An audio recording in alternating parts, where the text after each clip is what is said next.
Hey, come see us on tour. We'll be in Dallas, Texas, Austin, Texas, Baltimore, Atlantic City, Cohoes, New York, and Providence, Rhode Island. Go to jimmydore.com for a link for tickets and only jimmydore.com. Well, I wanted to go over briefly how your interruption of Antony Blinken's final press conference, the Secretary of Genocide over Gaza, I want to just go over a little bit. So here's how CNN covered it. I don't know if you saw this, but this is amazing. Watch this. As you heard, he was repeatedly interrupted by some cringeworthy heckling by activists. You're cringe. So you think you and Sam are suddenly it's bad when they're against the activities you support. I mean, imagine when they did that to Trump, they loved it. Remember when Jim Acosta wouldn't put the microphone down? I mean, they used to love them, but now look how they try to control the meaning of the word and the narrative around it, right? All of a sudden, being an activist is a bad thing. It's just amazing. Who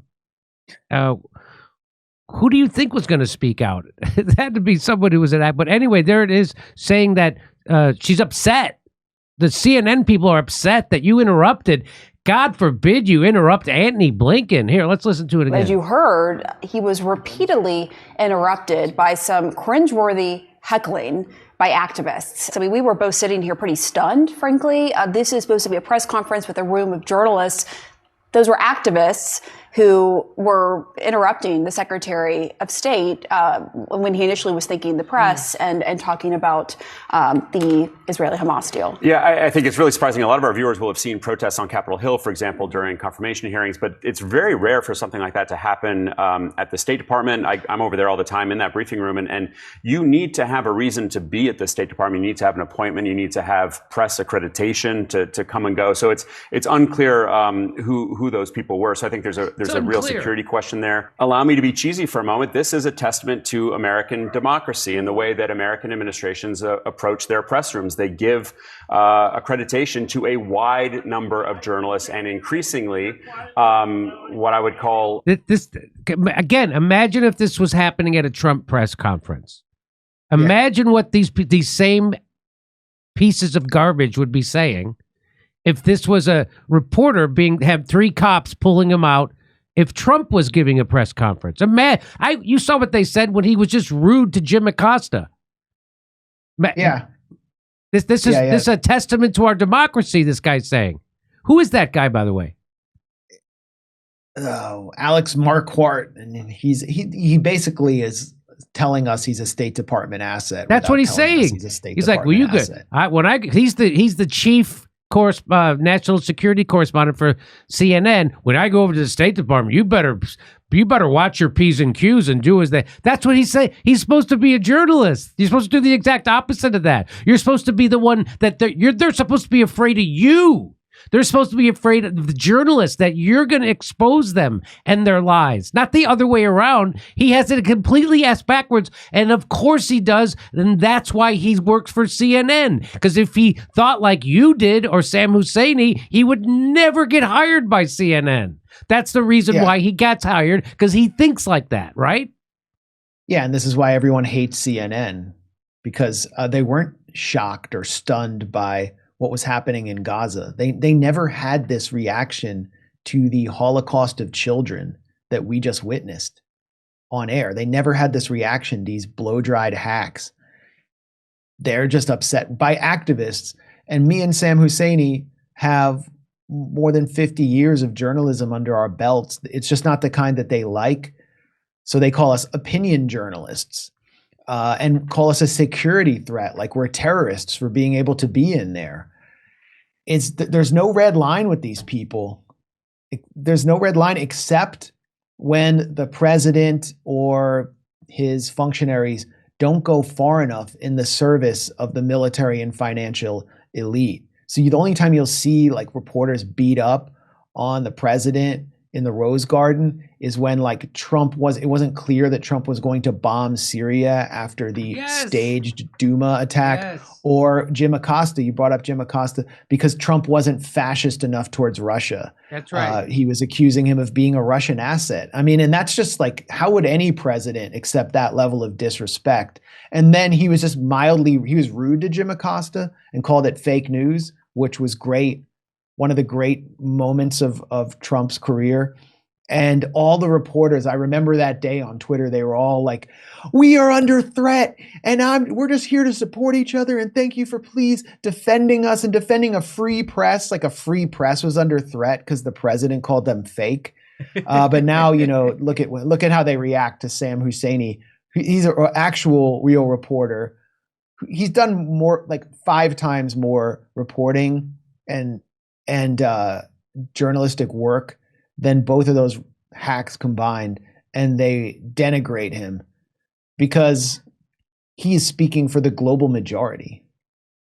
I'm so glad you guys brought this up because CNN is all over headlines right now about Jim Acosta's show is being moved to midnight, and they're outraged by that. They're outraged. They're like, that's so unfair to Jim Acosta. See what Trump's doing to him, and look what Anthony Blinken did to journalists. I think there's a little bit more of this. Let me look. Less mainstream journalists, more opinion journalists who have the opportunity. So they called you you're not mainstream journalists. Yeah, I don't know if you know, it's over for you guys and your mainstream news, right? It's opinion journalists. Okay, hang on. Opportunity to go to the State Department, to go to the White House, and to ask questions of the representatives of that administration. So I'm always amazed by whenever I go to these different press rooms about who's actually sitting there. It's not just Americans, it's people from all over the world, from Turkey, from China, from South Korea, who get to ask questions of people like Matt Miller at the State Department or Karine Jean-Pierre at the White House. And so there's... He's saying this as they're running this B-roll of them doing this to a journalist. He's saying being this. Cheesy about our great democracy while a journalist is just being like, strangled. It's like the equivalent of him saying this and the B-roll was Julian Assange sitting in a prison cell. Yeah, it's the greatest. We're really the greatest. They let people from China ask questions. Relatively open policy for now in these different press rooms. Here's how Reuters covered it. Reuters said journalists berate Blinken over Gaza policy at his final press conference. How dare they? He looks like he's about to cry, though. Isn't that nice?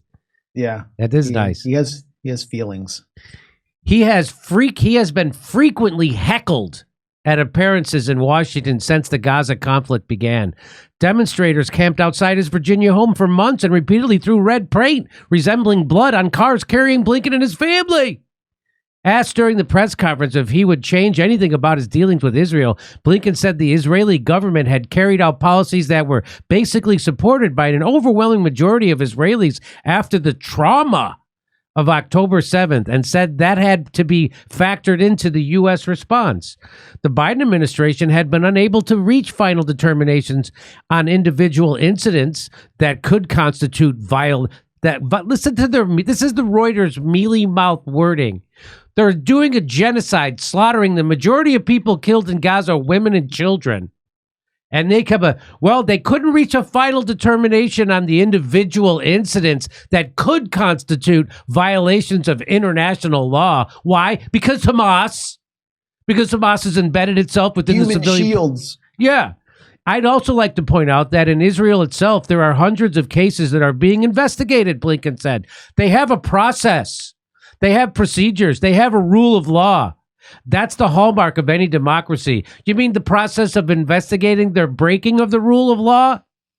Okay, and here's my shocking. My favorite is Blinken, who leaves office on Monday when the administration of President-elect Donald Trump takes over, calmly asked for quiet while he delivered his remarks and later took questions from reporters. He calmly did that. What's wrong with you guys? Here's my favorite is people like this. This guy, whoever this guy is, Jaggerman. He says, this is not serious journalism. What you and Sam were doing is not serious journalism, Max. And no one but dumb kids and even dumber Marxists think you're doing a good, serious job. What do you say to that, Max? I don't know. The president of Colombia, Gustavo Petro, just reached out to me to congratulate me. Okay. So I guess that's a dumb kid in his view, or dumb Marxist in the view of Gabe Zickerman. You know, the only negative stuff I've gotten, like negative feedback, is from crazy Zionists like Gabe Zickerman. Yeah, he's a crazy Zionist, that's for sure. So those are, you know, that's who Tony Blinken, that's his, you know, support base now. And here, you mentioned this before, Dave DeCamp tweeted this out about the Times of Israel's coverage. They said that you were engaged in an anti-Semitic dog whistle by calling Blinken's grandfather an Israeli lobbyist. Really? So a Jew, which you are, as you were engaging in anti-Semitic dog whistle just by saying that Anthony Blinken's grandfather was an Israeli lobbyist. Tell people who Anthony Blinken's grandfather was. I know you already did, but do it one more time. Well, he founded the American Palestine Institute, which funded one of the first studies on the feasibility of Zionist colonization of Palestine, which would require kicking masses of indigenous Palestinians off their land by force in order to establish Jews-only settlements known as kibbutzim and Jews-only farming communities.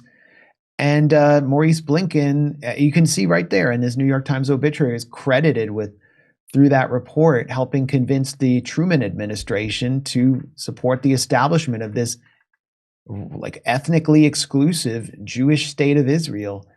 Anthony Blinken has credited him for his own support for Israel. So this was completely legitimate. And I'm glad they attacked me for it, because it helps get the conversation to be more mainstream about how the hell this guy wound up as the top diplomat. Why is that legitimate? In fact, why is it a prerequisite that they have to be so deeply connected to a foreign country? So at the bottom, so this is his obituary, Anthony Blinken's grandfather, and at the very bottom it says, the Institute report is said to have helped persuade the United States government to support the establishment of the State of Israel. And that's the Institute report that he did, Maurice H. Blinken. So do you find that in the State Department or in people who are Zionists and Jews in particular are overrepresented? Well, the funny thing is, I know some Jews in the State Department who disagree with the policy. It doesn't matter. I mean, the State Department itself was Tony Blinken. And at the same time, the political positions in the State Department, you cannot fill them unless you are a Zionist. You cannot be in them unless you're a Zionist, because of Congress, and Congress is controlled on this issue by AIPAC. And AIPAC is the chief arm of the Israel lobby, but it's not registered as a foreign agent or a foreign lobby. It's registered. It's simply known in the U.S. as a Jewish group, and that's their line to avoid being registered like every other foreign lobby is.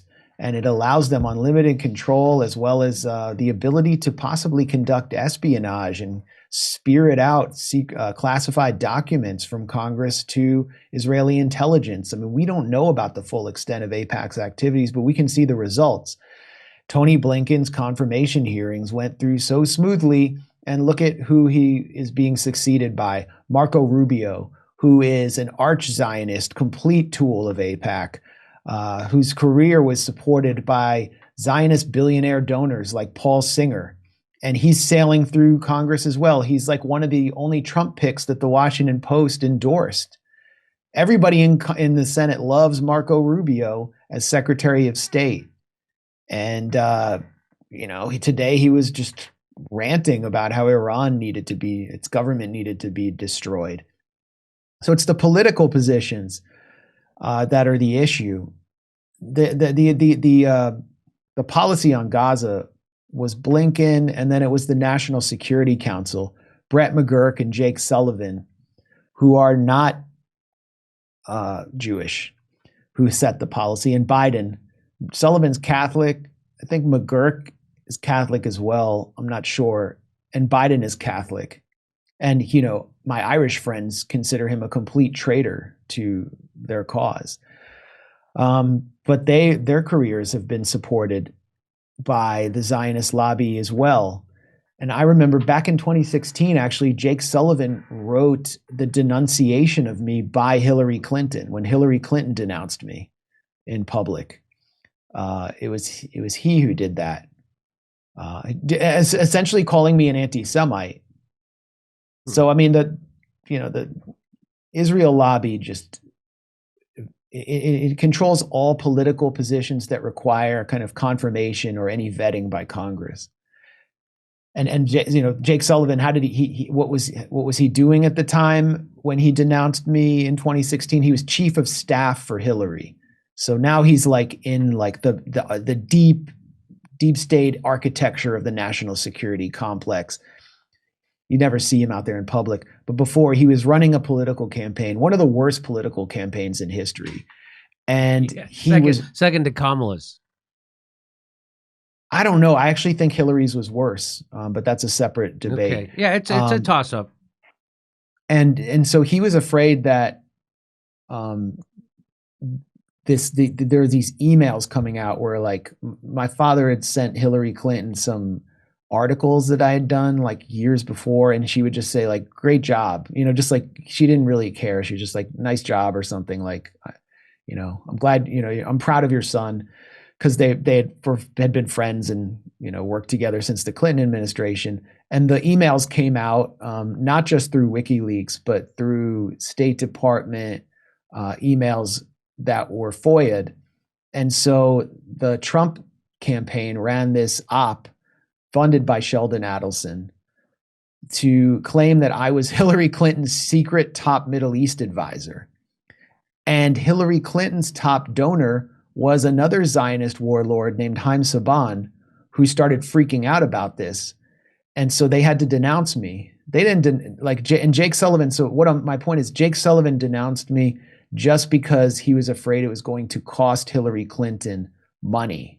And when we talk about Haim Saban, this is a guy who funded the construction of the Democratic National Committee's headquarters in Virginia, on the other side of the Potomac River. Like the whole headquarters was funded by one Zionist warlord, Haim Saban, who's an Israeli American.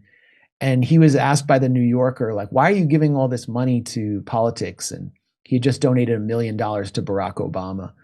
And he said, "I'm a one-issue guy and my issue is Israel." So that should tell you about why policy is the way it is. Yeah. Well, great work. It is great that the way that his last press conference got reported was about what you did and what Sam did and not about what he had to say. And it is super creepy when he you could just call him a war criminal right to his face and say he's funding genocide. And he just says in a low voice, in a dulcet tone, "Please respect the process." It's like, It's so like out of some kind of a movie. It's just it's like out of a movie, and he's the psycho guy who's out there committing genocide. "Please respect the process." It's like, oh my god, I just can't. It just makes me It should be the title of a documentary about this whole saga. Respect the process. Yeah, respect the process. All right. Well, I appreciate you making time for us. Great work. I salute you. And thanks for doing that. It gave me not a lot of things to be happy about or cheer for. And that's one of the things that I'm really appreciative that you did, because I could cheer for it and it made me happy. And it was great to see. And, a little bit, somebody got to stick their thumb in the eye of power a little bit. That was nice. I mean, that's all we can do. I mean, nobody's getting punished. No, there's no one's getting held accountable. No one was held accountable for the foreclosure crisis, the Iraq War, all the wars that came after it. So we all just do what we can. Nobody's being held accountable for the COVID policy, which we all realize now in retrospect was the opposite of science. The lockdowns, which crushed people economically, made people depressed, made children obese. The masking policy, which kids are now behind with their language development. There's just the lie after lies that Fauci was allowed to tell. He lied to Congress twice about funding the research. There's no one's going to know that. And that's what we were talking about with Danny Haifong. At least there's some accountability in China when people do that stuff. There's no accountability in the United States ever. There's no accountability. Nancy Pelosi's doing insider trading right in your face, outperforming the market right in your face over and over and over again. And nobody even brings up maybe we should investigate this. It doesn't even come up. Yeah. We live in a completely corrupted society, and that's what I try to tell people. It's 100% corrupted, which is why nothing ever happens good for you. Which is why when people's houses burn down, they send them $700, and then at the same week they'll send $6 billion to Ukraine. At the same, and Israel, and Israel. That's right. It is unlimited to Israel. It's limited to Americans whose houses were burned down. That's right. That's right. I mean, we could rebuild so much in LA, in East Palestine, in Lahaina, by just redirecting the money away from Ukraine and Israel. But respect the process. Respect the process. Imagine what we could have done. Now, we gave $300 billion to Ukraine. How many millions of dollars, not billions, how many millions of dollars would it have taken for California or Los Angeles to invest in, I don't know, 200, 300, 500 fire trucks that could have been dispatched as soon as those winds kicked up? You just dispatch the trucks, and now they're waiting, and they're there. But that maybe cost, I don't know, $10 million, maybe $100 million. We're sending $300 billion. So again, this is the way every empire ends. We're not investing in our own country, in our own people, in our own infrastructure, as we end limited cash for imperialism and war, and that's what this is. I'm not off on this, am I? I'm not endorsing anything that any violence, but you have to ask, everyone has to ask, why did Luigi Mangione become a folk hero? Or I totally disagree with I totally disagree with vigilantism, but you're just seeing people get turned into folk heroes who just strike out on their own and don't respect the process in a pretty dystopian way. And that's the fault of our elite. That's their fault, because they just refuse to they refuse to allow us to have a democracy to hold them accountable. That's right. And they obviously don't hold each other accountable. They just reward each other, and then they launder our money in foreign countries that are carrying out devastating wars. I love they say, Luigi Mangione, they say, well, hey, violence isn't the answer to that. But violence is the answer in Ukraine, in Syria, in Afghanistan, in Iraq, in Iran, in Yemen, in Gaza, the West Bank. It's the answer in a lot of places. Assassination is the answer. I mean, that's the way the U.S. and Israel react when a major resistance leader is assassinated, like Hassan Nasrallah. They support it. Israel does it. They blow up 7 apartment towers to kill him. And then the U.S. cheers it on. Biden, Kamala, they both issued statements endorsing his assassination. And then the chickens come home to roost and they freak out. I mean, they have legitimized assassination as a tool overseas. 100%. Yeah, of course they have. Yeah. Anyway, I could talk to you all day. Thanks for making time for us, and great work. Thank you, Jimmy. Okay, everybody check out The Gray Zone. Hey, come see us on tour. We'll be in Dallas, Texas, Austin, Texas, Baltimore, Atlantic City, Cohoes, New York, and Providence, Rhode Island. Go to jimmydore.com for a link for tickets, and only jimmydore.com.